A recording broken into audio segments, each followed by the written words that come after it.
সরস্বতী পুজো বাঙালির প্রেমের উৎসব বলা যায়। একদমই তাই। তুমি সেটাকে কিরকম ভাবে এনজয় করছো? আমি খুবই ভালোভাবে এনজয় করছি। এখন তো আমার প্রেম তো প্রত্যেক দিনেরই প্রেম, কিন্তু আমার কাছে তো এখন আমাদের থেকে ছোট যারা যারা সিঙ্গেল তাদের কাছে প্রেমের দিনটা আরো বেশি বেশি করে উদযাপিত হবে। আমার কাছে এখন পুজোটা খুব ইম্পর্টেন্ট। অবশ্যই এত সকালে আমি অঞ্জলি দিতে পারিনি। কালকে সকালে আমি যেহেতু থ্যাংক গড কালকে সকালে পুজোটা আছে, সেই জন্য আমি খুবই টায়ার্ড ছিলাম, সেই জন্য অঞ্জলি দিতে পারিনি। 2-3 দিন ধরে একটুখানি চাপ চলছিল, ভালোই হয়েছে। মা সরস্বতীর কৃপায় আমাদের চাপ থাকাই ভালো, তো চাপ ছিল, অঞ্জলি দিতে পারিনি। আর কালকে অঞ্জলি দেবো। আজকে একটু বন্ধুদের সাথে দেখা করে গেলাম। এখানে আসলে ভীষণই ভালো লাগে, অনেকের সাথে দেখা হয়। অন্যদিকে এত মজা হচ্ছে,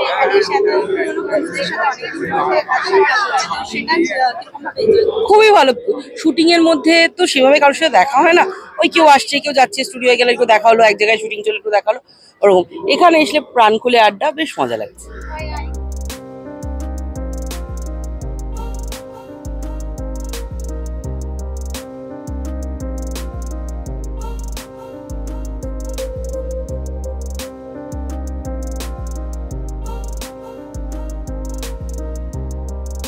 রিলিজ হতে চলেছে।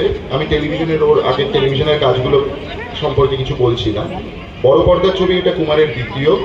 প্রথম ছবিটা আপনারা অনেকেই দেখেছেন, নাম শুনেছেন এবং উচ্চ প্রশংসিত, সেটা হচ্ছে প্রিয় চিনার পাতা।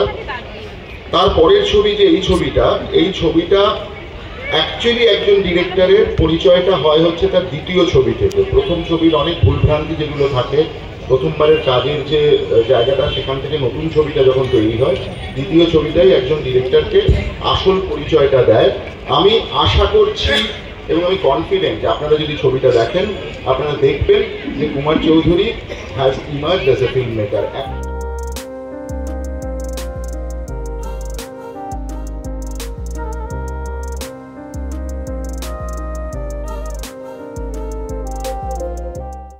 এন্টারটেনমেন্ট সম্পর্কিত সমস্ত আপডেট পেতে চোখ রাখুন 71/1 MBর ফেসবুক, ইনস্টাগ্রাম এবং ইউটিউবে।